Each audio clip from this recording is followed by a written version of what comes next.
Are you looking to build an exceptional team? Our hiring toolkit bundle at LuAnnNigara.com/store is your comprehensive source for success.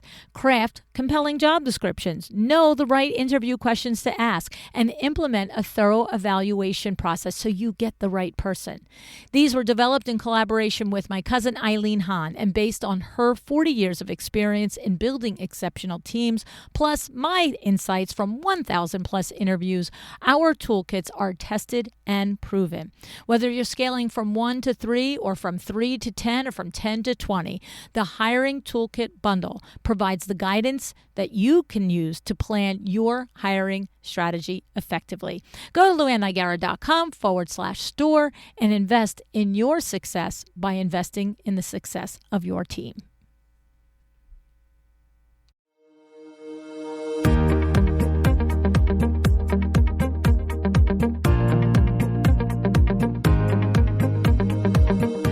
Welcome to A Well-Designed Business. My name is LuAnn Nigara, and I'm so glad you found this podcast. Together with my husband Vince and our partner Bill, we have grown our company WindowWorks from the ground up. So I know and I understand the challenges you face in running your interior design business. I also know that your talent alone isn't enough to ensure your success. So on this podcast, we talk about strategies and practical steps to help you grow your business. But make no mistake about it, we have our share of fun here too, mixed in with those aha moments that I love so much. This isn't fluff. Nobody has time for that. Whether you are a new interior designer or a seasoned designer, I am here to help you create and to manage the kind of interior design firm that you dream of. It's straight talk and it's action. Are you ready? Let's get started. Welcome to A Well-Designed Business. Today is the second part of a series in celebration of 10 years of this podcast. Over these several weeks, I'm walking you through some of what it actually looked like to build the podcast, the decisions, the pressure, the mistakes, the systems, the moments where it almost went sideways. In the first episode, we talked about why the podcast started. Today, we're talking about what happened next, because starting is exciting. Gaining momentum, that's a different thing.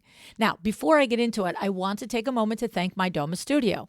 made.The Studio is yet another sponsor who from the very beginning saw the potential of this podcast, saw the potential in you, and had the same desire as Kravit Inc. and myself to be a part of your journey to create a profitable business. made.The Studio is your all-in-one designer toolkit, created by designers for designers. It's built to streamline your processes, track every project detail, keep your client communication on point, and give you back your time.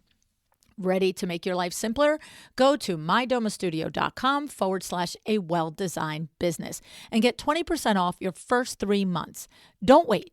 As my friend and colleague Desi Creswell says, do today the thing your future self will thank you for. All right, now let's talk about when the podcast started gaining traction. And before I get into that, I want to chat about an idea that is getting so much attention over the last probably year to 3 years in social media, in conversations with friends, on podcasts, all the things. And it is this idea that if something feels hard, it must also somehow be wrong, or at minimum be misaligned with you as a person, as a human, as a business owner, whatever. The idea that hustle culture is bad. The idea that working too much is unhealthy, and that if you're exhausted and tired, you should just stop. And look, there's truth in these. But this is the part that's bothering me. When it is legit true, first of all, when you are working, pushing, stressing yourself, and probably those around you, then a correction must be made. Yes, point blank, total agreement. But what I'm objecting to is feeling like I'm feeling and seeing a knee-jerk reaction that whenever something feels hard or stressful, then it also must be wrong, like the correct response is to stop. And I think this is an overcorrection, right? Because hard is not the same thing as harmful. And for context, look, we did LuAnn Live in 2023 and we called it Health and Wealth because I know and I sincerely believe that you cannot build real wealth if you ignore or take for granted your mental, physical, and emotional health. These things matter to you, to your life, to your business. But here's the rub. I don't believe that there is one universal definition of too much, too hard. When I review my entire life, I've always piled it all on my plate. Always. Long before social media, long before you could see it. My girlfriends, my kids, my family, they could always see it. This wasn't imposed on me. It's how I'm wired. I like motion. I like activity. It's how I'm happy. And even when I rest, I don't rest sitting still. I move, I ride my bike, I walk, I clean my house. And what I've discovered is in doing these things, that's how my brain rests from work. That's when the creative ideas come. That's when the dreaming happens. That's when my future self pokes me and says, hey, what about this over here? Right? Many people journal, meditate, literally rest, read, and spend time in stillness. Yay them. And if it's you, yay you. I'm glad you have found what you need to recharge. But I've noticed over the last several years, as my life has become visible to everyone, the one thing that 99% of everyone I meet says to me is, oh my goodness, you are so busy. Typically followed by, I don't know how you do it. It must be exhausting. And at first I barely registered it, figured it was kind of like polite filler talk. And then it kept happening over and over and over. And I used to think to myself, why does everybody think I'm so busy? This is normal, okay? And the thing is, when you take it into context now, combined with this sort of anti-hustle culture, when people talk to me and speak to me about this, it starts to feel like concern, like, can you handle this? I care about you kind of thing, and I don't want you to burn out. So a few months ago, this is nuts, but I did it.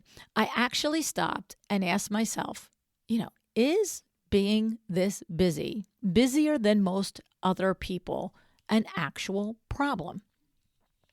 And you know what? The answer is no. It is a hard no. Qualified by as long as I'm paying attention. Because it's not my responsibility or yours to follow a cultural narrative, right? The responsibility is to know yourself, to know your signs, to know when a week, a month, or a season has gone too far. And I know those signs. And here's the other thing. The point is different for everyone. Now, recently, one of my chairman of board clients recommended a podcast that I listened to with Tony Robbins and Jay Shetty. And she said, as beginning of the new year, it's a great motivational reset kind of thing. I really loved it. I thought you will love it too. We'll link it in the show notes in case you want to hear the whole episode. But of all the things that Tony Robbins, who I adore, shared that day, the wisdom, the advice, the observations, there was one thought that resonated with me so strongly. Tony and Jay were talking about hustle and hustle culture. And I prepared myself to be told I need to meditate. And then Tony expressed the exact essence of what I'm hoping to convey to you today about growing your business. He said, hustle without purpose drains you. Hustle, activity without direction, creates stress. Busyness for busy's sake. But, Tony said, effort toward something you believe in, something you're building intentionally, something you're actively monitoring and proving, that isn't bad. Even if it's hard. How about this? Even when it's hard. And even when you are occasionally tired or frustrated or confused, right? Because the thing is, when you're building towards something, often despite these feelings that will crop up, it also can be energizing, right? A mistake leads to a breakthrough. And when I look back at the early years of this podcast, this description fits exactly. The work was hard and exhausting. Researching on the internet every single Sunday to find dozens of potential guests and then individually emailing them with personal invitations designed just for them to invite them to the show. Then following up on the emails, and then what do you mean? What is this podcast? And how do I do it? Questions. Then ultimately, when they're booked, researching each guest more thoroughly, more deeply, so that I could build a real conversation. Then collecting bios and headshots and other images and assets, editing every word of every episode myself and preparing those written edits for the audio editors, writing every word of the intro, outro myself, managing the sponsor reach outs, the negotiations, the agreements, and the deliverables. And by the way, all while still having my full-time role at WindowWorks. Yeah, okay? The days were long. Sometimes it felt like it was 24/7. I mean, practically it was, let's be real. But here's the important part. I wasn't depleted. I wasn't resentful. I wasn't dragging myself through it. I loved it. So if you're in a season where you're working hard and you keep saying and you keep hearing, I should say, from others, this shouldn't feel like this. It shouldn't be this hard. I want you to ask yourself a better question. Are you spinning your wheels or are you moving forward? Because there's a difference between being busy and being purposeful. Hard doesn't automatically mean wrong. Sometimes hard means you're building the thing that will eventually make it easier. In your business, it often looks like this: serving clients while still building the systems to serve the clients, right? Doing the work while figuring out how to actually run the business, carrying more weight, more responsibility because you haven't earned leverage yet. This is not failure. This is construction. Hard doesn't automatically mean wrong. Remember, sometimes hard means you're building the thing that will eventually make everything else easier. Now, before I go any further, I need to give you a little context, especially if you're a newer listener to the show. When I say I was still running WindowWorks, I don't mean I was overseeing things from a distance, right? At WindowWorks at this point was a multi-million-dollar business, but it relied on two people selling, me and the VIN man. I was responsible for bringing in my half of the $2 million gross revenue. This was not a do-it-in-my-sleep sales job, right? And I was also responsible for all the designer-facing projects. More details, more expectations, more can't-miss deadlines because it's reveal day or photography day, or it's just the day we promised we'd be there day. So when I added the podcast, I wasn't substituting those hours at WindowWorks for the hours to build the podcast. Not yet.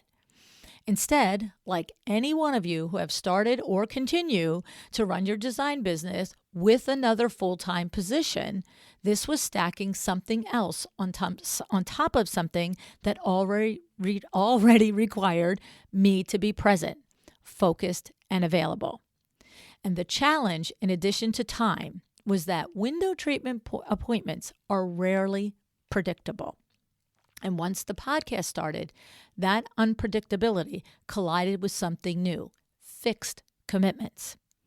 And here's what it looked like in real time. I'm in a client's home. The appointment has gone longer than planned. Not because anything is wrong, but probably because everything's great. It's going well. They want more rooms. They want more options, whatever. And in the back of my mind, I'm watching the clock. I have a podcast interview scheduled. I have to get home. I don't have any staff yet. I have no one I can text or Voxer and say, I'm running late. Please let the guest know. And if I stay at this appointment, I risk missing the interview. If I leave, I'm disrespectful to this potential client and definitely risk losing the sale. That feeling right there, that tightening in your stomach, that's a pressure cooker. And if you're listening, I want you to recognize this because it probably shows up differently in your business, but I know it feels the same. Maybe you're a solo designer. You schedule a site visit on a day you also are the one to pick up the kids from school. The contractor shows up late. The client shows up late. What should have been an hour turns into 3. Now you're doing math in your head. If you leave, you look unprofessional. If you stay, your kids are alone and scared. No matter what you choose, you feel like you're dropping a ball. That's not because you're bad at time management. That's not because you're unorganized. It's because you put an unpredictable thing on the same day as a fixed commitment. Sadly, I have to tell you, I had to have that experience and that feeling several times before I was willing to say, never again. That's the thing I was talking about earlier. You have to recognize the sign, right? Hard doesn't mean stop. It means recognize the sign. Some lessons are harder than others, though. You know what I mean, right? So when you find that you have repeated the same uncomfortable scenario over and over, those moments are telling you something. They're not telling you to quit. They're telling you that they have information. Those moments are teaching you something, okay? They are showing you where you need to draw lines. They're not telling you it's too hard, take a nap, take a rest. They are telling you be better, be smarter, create boundaries, and protect priorities. Once I recognized that pressure cooker for what it was, I didn't respond by just trying to do everything faster, more. I responded by getting clearer. And this is something that I learned well before the podcast, and that is consistency trumps other deficits. I had watched it played out for decades at WindowWorks. I have seen hundreds of customers forgive mistakes, delays, even missteps, as long as we communicated and showed up and did what we said we would do, right? But the moment you say you're going to do something and you don't, that's when it falls apart. Trust begins to erode. Your credibility takes a hit. And that's the core of this dilemma. If I had a potential client in front of me that I was earning trust with, and I had an upcoming guest on the podcast that I needed to do the same thing, like that, it's the same thing. I need to be the same person to both people, okay? Because when I launched the podcast, I didn't think of you as the audience, as listeners. I thought of you as clients. And I knew from experience I had to make a very specific agreement with you. 3 episodes a week meant 3 episodes a week. Not when it was convenient, not when I felt inspired, not when it was easy. Because just like the missteps on projects, one maybe not your most favorite episode does not break your trust, but inconsistency does. If you cannot rely on the person to do what they say, how long do you actually care about what they say they are going to do? The answer is not too long. Think of any contractor, any vendor that breaks their word. How long do you say they miss meetings, they deliver late, they always go over budget? Oh, but the work is good, I'll keep going with them. No, you do not do that for very long. You finally draw the line, right? So with the content schedule, I just knew it's human nature. Some episodes would land better than others. I knew not every guest would resonate with every single one of you, but I also counted on this. If I always showed up, and I was always doing my best with every conversation, if I stayed in it with you, I was betting you'd show up too. But if I broke our implied agreements, no amount of brilliance and mind-bending ideas for your business would make up for it. So consistency isn't simply a tactic. It's the job. It's my job. It's your job too. And in thinking about your own business, know this for absolute certain. Consistency doesn't mean perfection. Ever, ever, ever, never. It means reliability. It means your clients will know when you'll follow up. Your vendor knows when you'll call them back. Your team knows what on time means. You can recover from a lot, but it's really hard to recover from being unreliable. And this is where this gets very practical. In the beginning, I didn't have many systems. I didn't have a dedicated staff. I didn't have backup people and things. What I did have, though, were 2 businesses competing for the same hours. So I learned quickly to serve them both with my best work. I could not mix them. Okay, at first I did try. Yes, sir. Yes, ma'am, I did. Right? I thought I could squeeze a WindowWorks appointment in before a podcast interview, or do a drapery quote in between recordings, or just handle one more thing. That didn't work. Why? Because both businesses had the one thing in common. They both had unpredictable situations, and they both had fixed commitments. Newsflash, this is not rocket science. Your business is exactly the same. And guess what? So is your garage mechanics business. But sometimes the obvious news to bang on our heads, we don't always see it, right? So at WindowWorks, the moment you press send on a quote, like you do this, 3-hour quote, send it off, literally, I can't tell you how often within 10 minutes it comes back and says, oh, We changed the fabrics in these 3 rooms. Can you revise the quote and turn this around before I see the client at 2? You know, and if I had a podcast interviewed in the next half hour because, I was doing that in between, now I was going to drop a ball over there. Same thing with the podcast interview.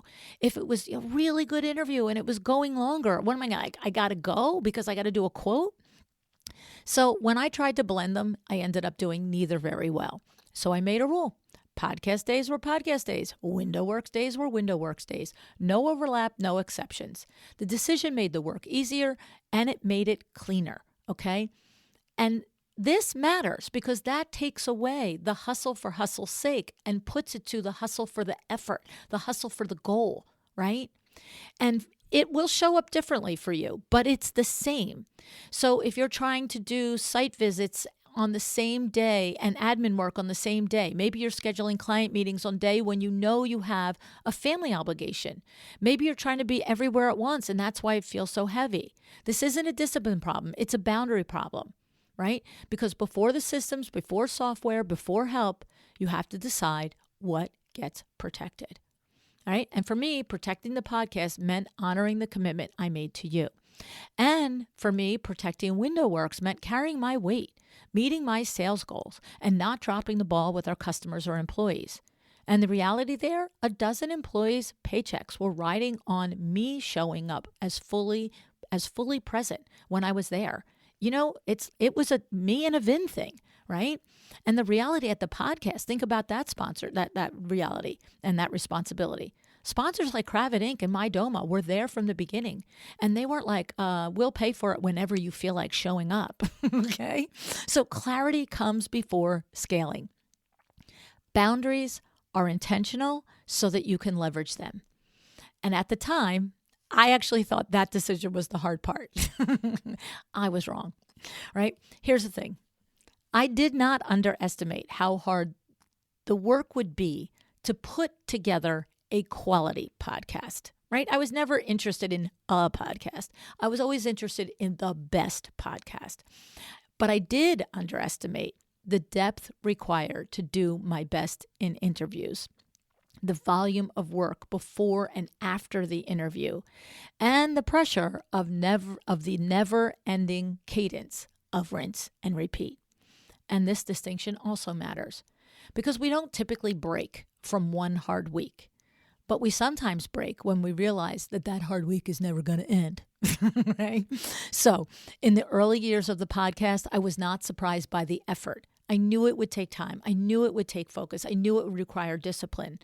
But what I didn't really grasp at the beginning was that every episode wasn't just a project. It was a commitment that would repeat again and again and again, 3 times a week. There's a big difference between saying I can do this and I can do this every week without exception for years, right? That's the math we don't often do up front when we start our business. In business, we're very good at asking, can I do this thing? Can I design a room? Right? We're not as good at asking, can I sustain this without breaking something important, including myself, right?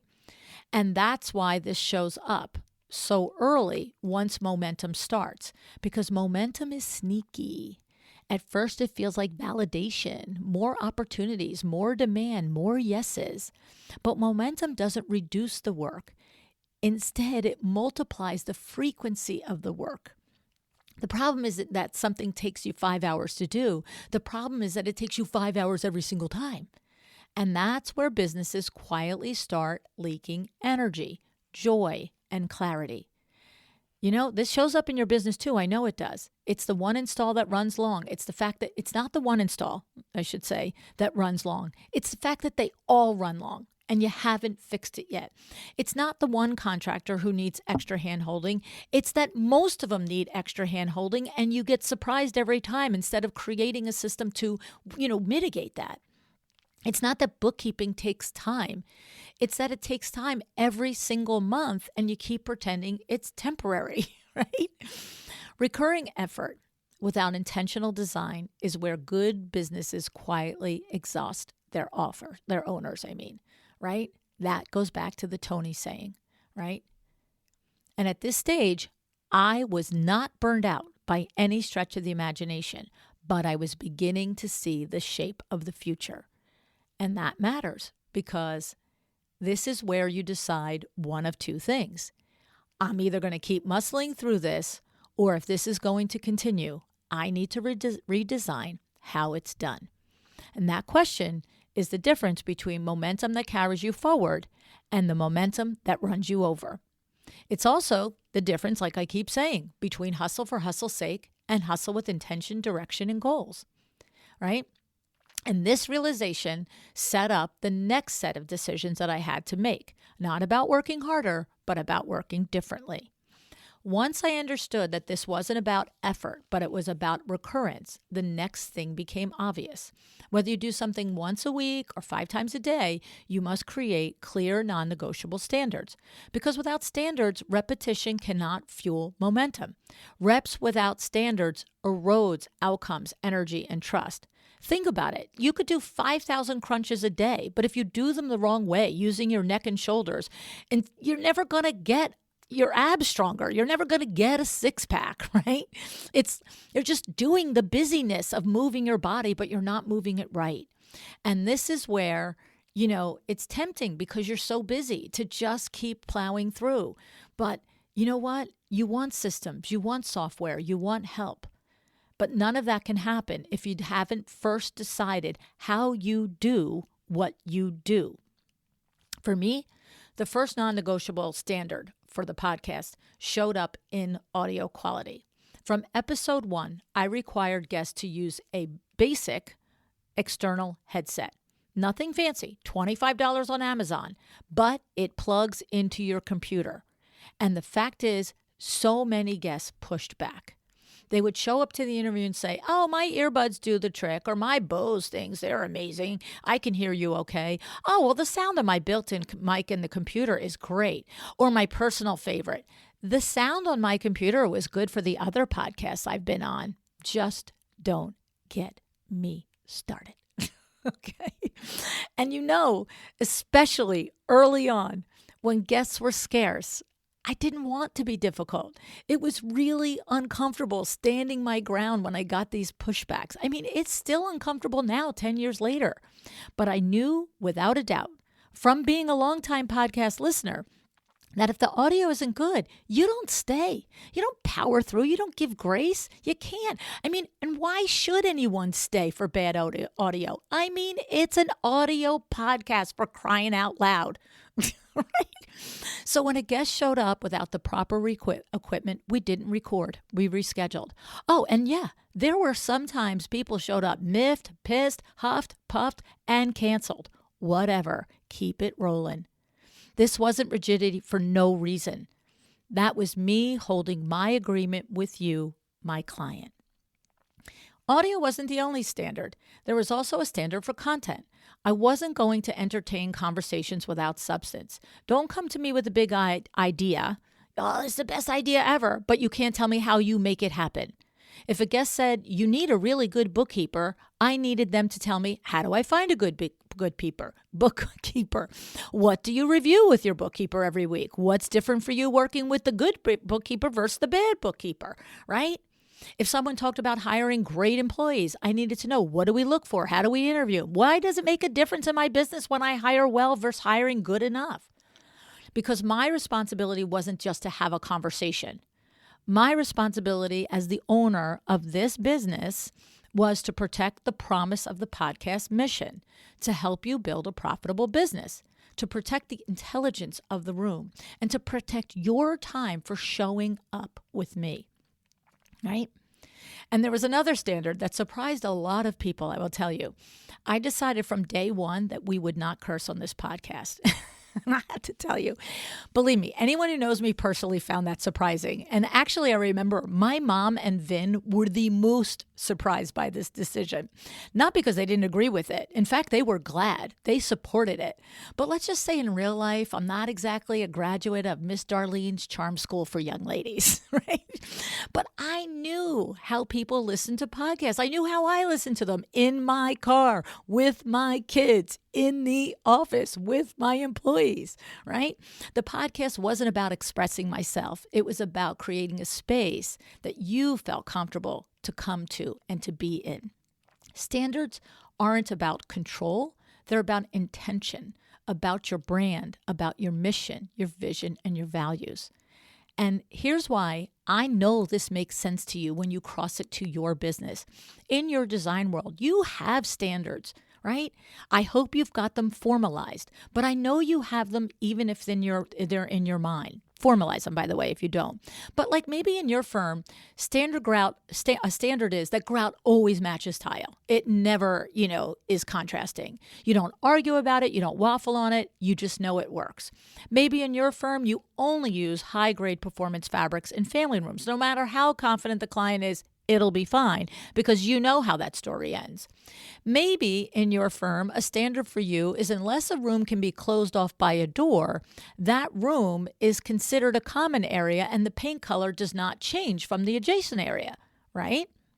Of course, there's always one-off projects where you'll push the envelope. One time out of 500 times, you'll put contrasting grout, right? Sometimes you'll go outside your box. But I'll bet the biggest majority of the repeatable design questions you face project after project, you have developed and defined a set of internal rules that you trust. Those are your standards. They're not about creativity so much per se. They're about protecting the outcome of your creativity. Right? And as I said, you'll break them sometimes, but when you do, you break them intentionally, not casually, and not just because it's easier or because you didn't remember or you think about it. And that's exactly how I thought about the podcast. I needed standards and boundaries around the show and the content the same way you put them around your designs. Systems comes later, delegation comes later, scaling comes later. But first you decide what your way is and you protect it. And now, up until this point, everything I've described still lived in somewhat fragile phase, right? The podcast was growing, the work was working, but it all kind of still felt like something I had to protect with my whole body or it might go away. If I missed a step, if I lost momentum, if I made a bad decision, I was always wondering, is it a thing yet? Is it real? Is it a big girl business? And there was a couple of moments that changed that. The first was in January of 2018. We were in Mexico for our youngest daughter's wedding, a destination wedding. We were away from home for 10 days. And I remember coming back to the hotel one late afternoon. We had been at the pool with everybody. Vin and I were getting ready to go back out for dinner. And I happened to open my laptop and check the downloads. And I hadn't checked for several days while I was there. And that day, the podcast hit 1,687 downloads. I remember the number exactly. Why? Because at the time, our daily average was about 900.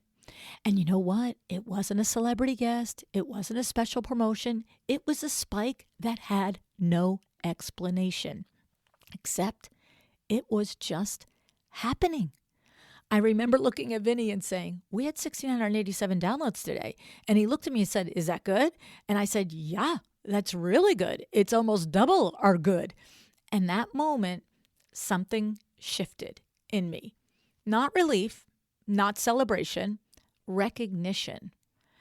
This was no longer something that existed only because I was holding it together. It now was tracking momentum of its own, right? There was another moment like this several years later. It was when we hit 5 million downloads. For some reason, even when we hit 1 million, 2 million, 3 million, 4, they were amazing. But for some reason, 5 felt truly significant.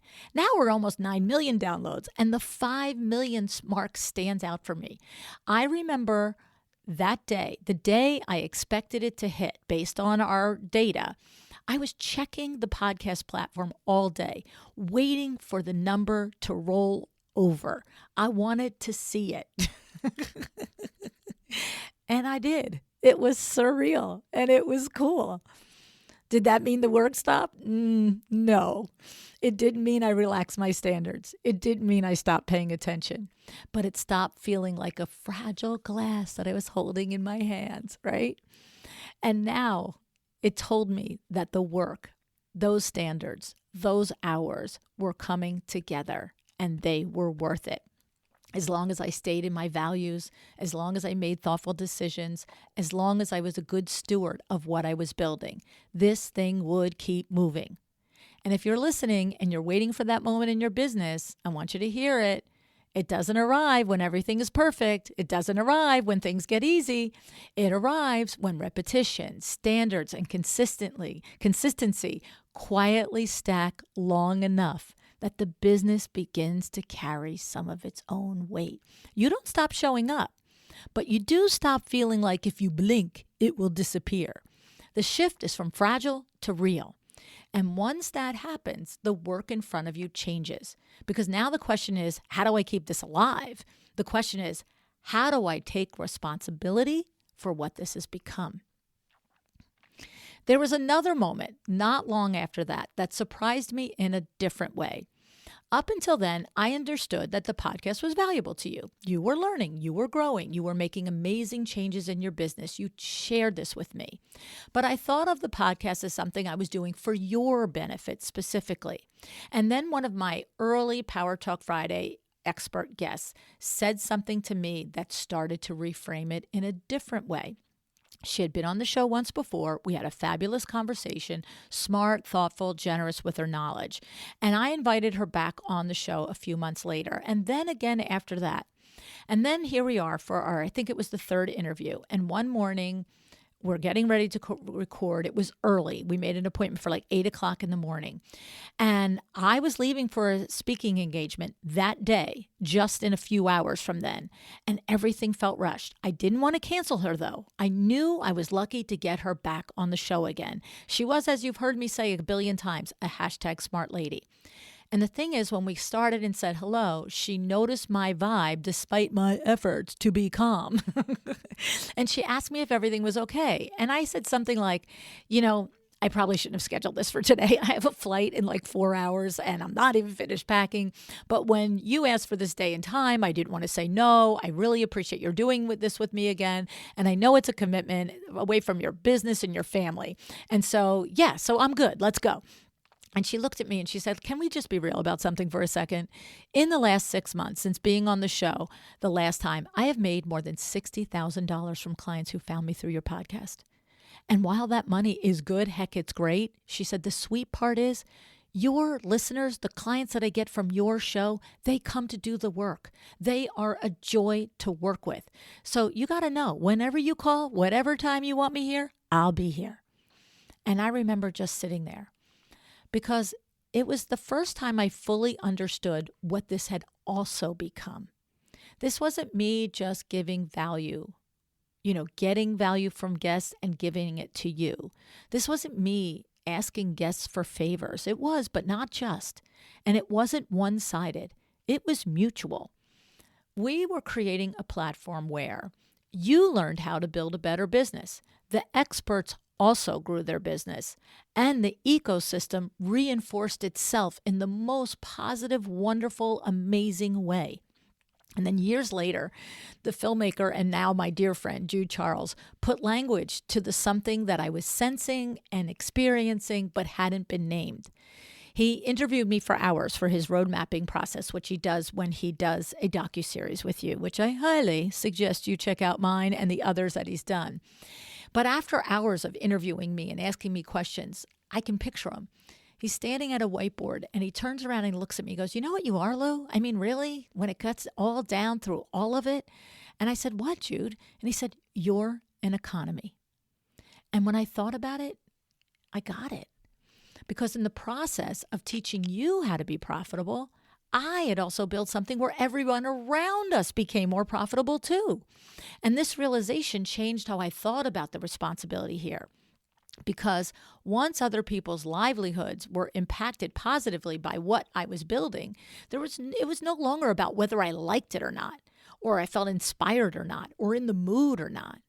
When that happens in your business like it happened in mine, this next step is about leadership. It's about commitment, right? And it's an important moment to pause, because in your business it happens too.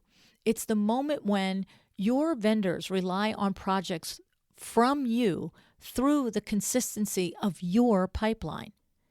Your team relies on your leadership through good times and bad times. Your clients rely on your standards to create beautiful results, not sometimes, every time. And so the question isn't, can I do it? It becomes, am I taking it seriously enough?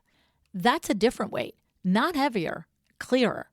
And once I understood that, I stopped asking whether the podcast was worth the effort.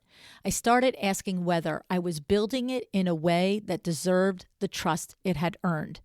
And that question led to another shift, because momentum without structure eventually becomes chaos, and intentional stewardship requires documented systems. And here's the part that no one actually warned you about. When something starts to work, the work doesn't stop, it changes. By the time the podcast was several years in, it had momentum. The audience was growing. Sponsors were coming. Speaking invitations were stacking up. Books were getting written. Opportunities were multiplying. And from the outside, it looked like a success, right? But internally, something else was happening. I was still doing the work the way I had done it from the beginning. I was still editing every episode myself, still listening line by line to every single show, still taking detailed notes, still writing every intro and outro from a blank page. Not because no one else could do it, but because I believe that part was me, truly me, that it was my voice, my thinking, my pattern recognition, my intellectual property. And in my mind, handing that off to someone felt reckless, felt scary, and frankly, impossible. So what did I do instead? I absorbed it. I pushed it to nights, to weekends, to early mornings, to after, before, and around everything else. On paper and in Instagram, the podcast was thriving. In reality, it was quietly claiming every margin of my life. And this is the moment that we don't often recognize it for what it is. We think the problem is workload, right? Oh, hustle culture, it's too much, or it's time, or it's bandwidth. That's the dangerous territory of hustle for hustle's sake. Unless you are in the moment, unless you are choosing, not just doing, right? The actual problem is that the business has outgrown the version of you that insists on touching everything. If you're a bit down the road in your business, I'm going to repeat myself. Consider if your business has outgrown the version of you that can insist on you touching everything. If it feels familiar, let me say, it's not about being too lazy to do what's required of you. It's not about a lack of commitment to do what your business needs. And it's definitely not about lowering your standards. This is about understanding that what got you to a place will usually not take you where you're going. In design, this is the moment when you are still approving every single selection. You are still managing every trade conversation and status check, still fixing every little mistake and miscommunication, still answering every single client question, like what time is the painter coming today, right? Maybe not because you don't trust others, but because you are the standard. You haven't externalized your standard. And as long as that's true, growth comes at the expense of our lives. I didn't realize it yet, but I was standing at the edge of the next shift. And that one brings the question is, how do I do this well? Instead of that question, it becomes, how do I let this be done well without me doing all of it? And that answer to that came in a way I didn't expect. For years, I could feel the workload was getting unsustainable. I knew the hours were stacking up, and I knew I was the bottleneck. But knowing something intellectually is very different from being willing to change it or knowing how to change it. It starts with what you believe, and this is what I believed. I didn't believe anyone else could listen to an episode and hear what I heard from it. I didn't believe someone else could put the same lessons in that I was getting from it. I didn't believe a writer could write in my voice. Remember, this is way before AI. So this wasn't theoretical to me. These beliefs were real. And I believed that if I let go of the intro, outro writing, the quality of the show would drop. The thing that made this podcast different would be gone. The secret sauce would disappear. Because just like I do, few podcasts do the outros the way I do them. Most interviews end with, thanks for being here, see you, bye. But my outros, they can be 8 and 10 minutes long. For me, that's where the teaching happens. That's where the patterns are connected. That's where the podcast episodes are referenced for deeper learning. That's where the sponsors are integrated with integrity. I genuinely believed if I stopped doing this, the whole thing would fall apart. And that kept me stuck. And that's where coaching with Amber de la Garza mattered. Not because she gave me a system, not because she just said to outsource it, but because she insisted I separate my beliefs from truths. And she insisted that I look at the cost, both the emotional and operational cost. And she finally said something like, what will you do if you cling to these beliefs? Where is it headed? How many years will you be okay with 7 days a week? How many years will Vin be okay with you doing 7 days a week? And Lou, now that grandkids are coming along, what about time for them? And that was a moment I realized I knew I was heading for trouble, but then I saw it clearly. In the back of my mind, I was like, this is hard. I can't do, how can I keep? But this was clarity. And in the name of protecting quality, I was clinging to control.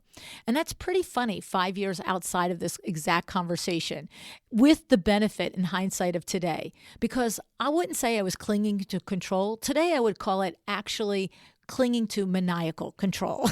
Okay. So here's a huge lesson in this gift from the work with Amber. It led me to a moment where another person showed up for me in a very real, very generous way. When I finally admitted out loud that I could not keep doing this part myself, Amber challenged me to search for, in the whole world, any person, any place with a solution. I also heard my cousin Eileen Hahn in my head, who always says to me, who do you know that can help you or lead you to help? Do not invent the wheel, Lou, borrow it. And so when I searched my mental database of colleagues, friends, and family, one name popped into my head, Deb Mitchell. Deb had been on the podcast, and while we instantly liked each other and definitely respected each other, at that time we had not yet met in real life, and we had not yet had many significant interactions other than the interview and some comments on Instagram and so forth. Deb is a copywriter. Deb is a copywriter for our industry. I knew Deb understood the show, and that Deb, because she works with you and for you, she understood you. So I called her and left a message. And Deb, if you're listening to the episode, I wonder if you remember this message too. I know you remember what happened, but I wonder if you remember the gist of the message. I said something like, I need to systemize the intro, outro, writing, the social media captions, the website blurbs. And I'm going to be honest with you. I have no idea how this could possibly be done by anybody but me. And I went on to say, and I don't even think I'm here with an actual ask, because I don't think this can be done the way I want it done. And I can't imagine what it would take for someone else to do it. But here's the thing, Deb, I gave my word to Amber that I would explore at least one path to a solution. So if you have no idea where to point me, that's completely fine. I'm really just doing this because let's be real. I'm investing my money with Amber, and Amber is investing her time in helping and coaching me. And at the very least, I owe it to her to respect her and to do what she said to do. That's how attached to my limiting belief I was, that I said I need help, but you can't help me. While I was asking for help, I was already explaining why the help wouldn't work. I wasn't saying, can you help me solve this? I'm saying, I don't believe this is solvable, but hey, I'm checking a box, right? Because that's what happens when you have deeply embedded beliefs. You intellectually want to change, but you emotionally show up and protect the exact thing that's holding you back. But then Deb left me a message I'll never forget. She told me, as I expected, the role wouldn't be right for her personally. But if I would let her, she would like to do something else for me instead. She asked if she can go into her various writing communities, create a job description, define the criteria for success, interview writing candidates, evaluate them with a rubric, and present me with recommendations. And she said, Lou, you and your podcast have given me and my business so much value. I would be delighted to do this as a gift to you. I was floored. To think that she would do all of that for me. I mean, it was just wow, right? Just wow. And this ties very much into the theme of this podcast memory lane that we're on for this month or so. Because I realized at that moment, it didn't come out of nowhere. I had been pouring into all of my guests, Amber, Deb, in the ways that I could. Not, oh my God, I'm doing something for you, but one day you'll do something. No, it just, It reminds me of all the years we would have a designer client at WindowWorks, and maybe one designer client would have a baby or one of their kids would go off to their first apartment. Many times after having me out there to decide what the new window treatment should be in the nursery or the apartment, I would say, these are on the house for you. You have given us so much business. You have treated us with so much respect and so much kindness. We at WindowWorks are happy to do this for you. And in that moment, these two women showed up for me in a meaningful, personal way. That's not luck. That's relationship equity. The same thing happens in your business. Look for the signs. Right? Maybe your trusted window treatment professional will rearrange installs for you when your photographer changes dates, because you've shown up for that window treatment person consistently. Your contractor will fix the mistake without drama because you didn't throw them under the bus, and you never do, right? They don't say, not my problem. They say, we'll take care of it. Not because it's convenient, because there's trust in the bank, right? Now, before we go jumping up and down for joy, this was not a handoff to the writers. So, a note about systems and creating them, so that you can hand things off to writers.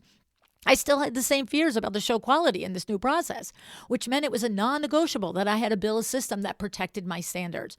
Clear guidelines for writers, a formal document, how to write an intro, outro, constant communication and shared Google Docs for up-to-date info and changes, explicit expectations with defined deadlines and deliverables.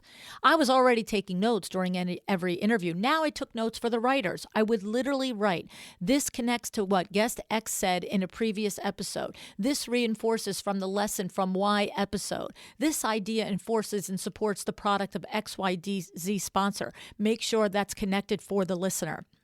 We collaborate on the episodes. We discuss titles and categories and in creating the goodies. Nothing goes live without my eyeballs. And here's the part I didn't expect. The more the writers worked on the show, the more they knew the show like I did. They started making connections on their own, remembering past episodes, layering the lessons. The body of work became part of their knowledge too. And my role shifted. I wasn't staring at a blank page. I wasn't spending 5 or 6 hours on every episode. I was editing from a document, not from a blank page, refining, approving. 30 minutes, not 3 to 6 hours. And that was the game changer. Right? Letting go does not mean lowering standards.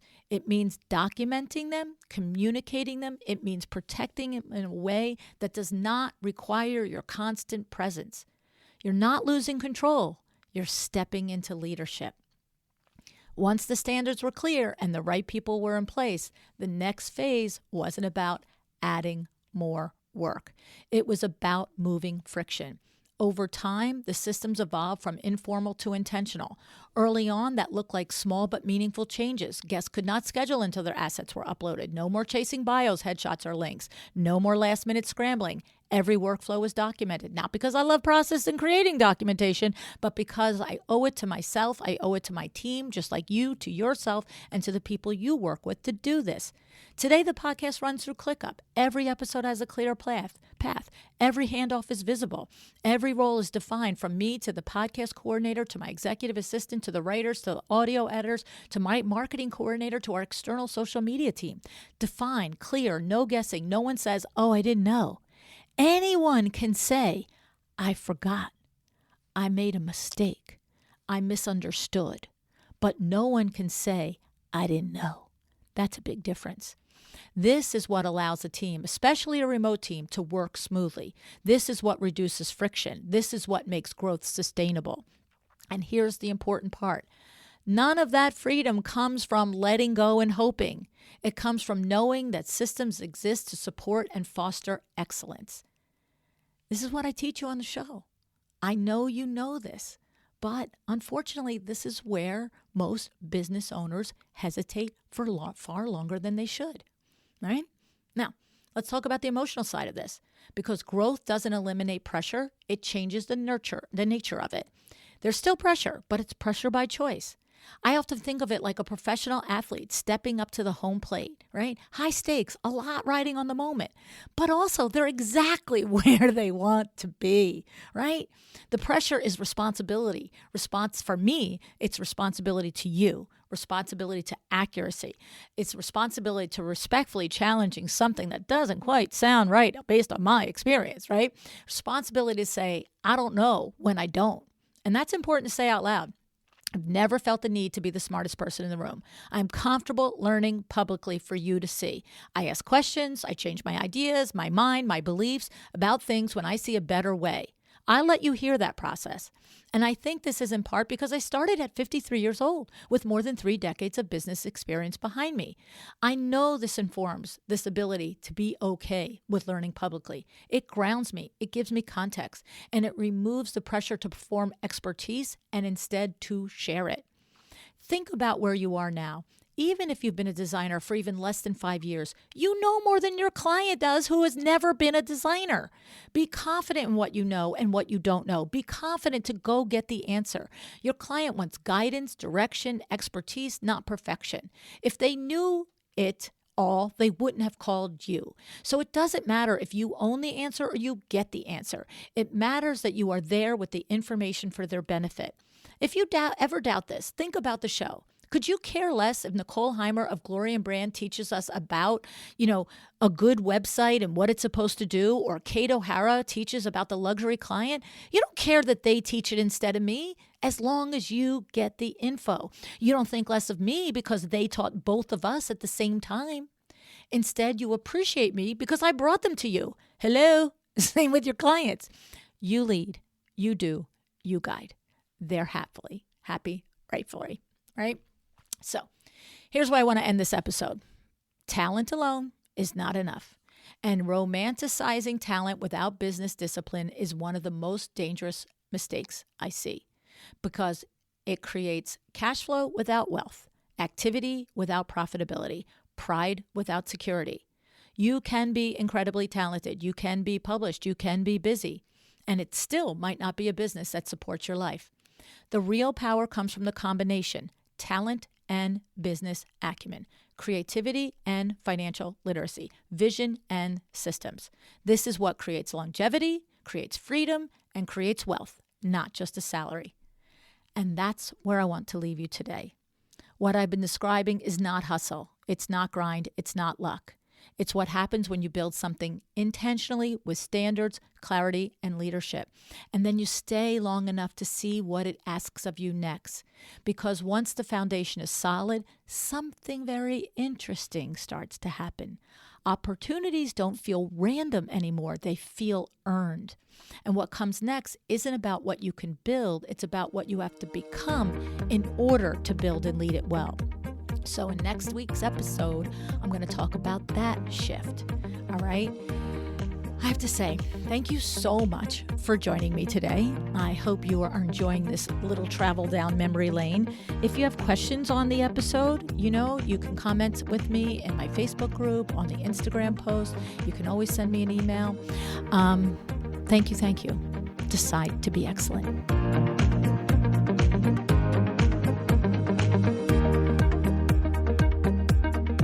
Thank you for joining me today. This podcast is a production of LuAnn Nigara, Inc. If you want to know more about me, my books, or LuAnn University, go to LuAnnNigara.com. And if you are interested in having WindowWorks help you with your next window treatment or awning project in the New York, New Jersey metro area, go to WindowWorksNJ.com to learn more. Have an excellent day.